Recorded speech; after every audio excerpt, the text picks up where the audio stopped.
حضرت ابو ہریرہ رضی اللہ تعالیٰ عنہ فرماتے ہیں کہ جنگ کا موقع تھا تو سینکڑوں لوگ تھے جنگ کے اندر، تو فاقے کی کیفیت آ گئی، تو میرے پاس ایک ڈبہ تھا جس میں میں نے کھجوریں بند کی ہوئی تھی۔ کہتے ہیں بہت سارے لوگوں نے کہا بھی کہ ذرا دکھاؤ کیا ہے، تو میں نے کوئی نہیں دکھایا۔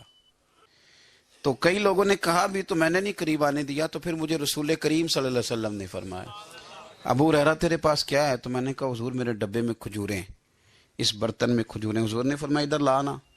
کہتے ہیں میں لے کے آیا تو حضور نے فرمایا اسے الٹ۔ کہتے ہیں میں نے الٹی تو میں نے گنی تو 21 کھجوریں نکلی۔ تو حضور نے اس ڈبے پہ اپنا دست مبارک رکھا۔ حضور نے فرمایا بلا لشکر والوں کو کھجوریں کھلائیں۔ کہتے ہیں 10 لوگ آتے رہے، کھجوریں نکلتی رہیں، لوگ کھاتے رہے۔ حضرت ابو ہریرہ فرماتے ہیں راج کے کھائیں صاحب نے، اور جب میں نے پلٹ کے دیکھا تو ابھی بھی کھجوریں باقی تھی۔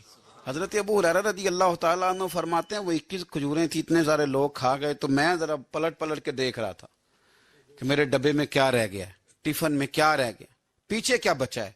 تو کہتے ہیں جب میری وہ کیفیت دیکھی نا بار بار دیکھنے کی، تو رسول کریم مسکرائے، اور حضور نے مسکرا کے فرمایا ابو ہریرہ پریشان نہ ہو، بس اسے کبھی الٹنا نہ، نکالتے رہنا اور کھاتے رہنا۔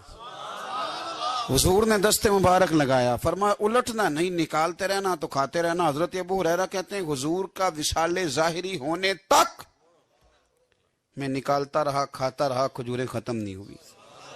کہتے ہیں صدیق اکبر تخت پہ بیٹھے، وہ لوگوں میں کھولتا رہا، میں کھاتا رہا، وہ ختم نہ ہوئی۔ اب تنگی یہ داماں پہ نہ جا اور بھی کچھ مانگ۔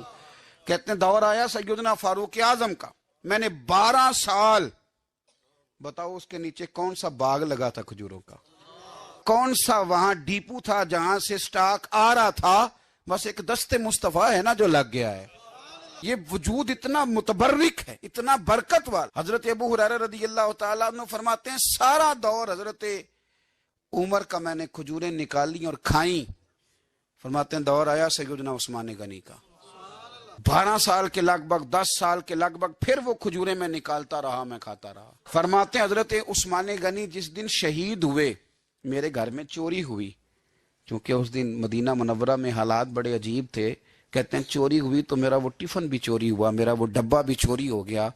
فرماتے ہیں وہ چوری ہوا تو کھجوریں ختم ہوئیں، ورنہ مجھے لگتا تھا کہ قیامت تک نکلتی رہیں گی اور لوگ کھاتے رہیں گے۔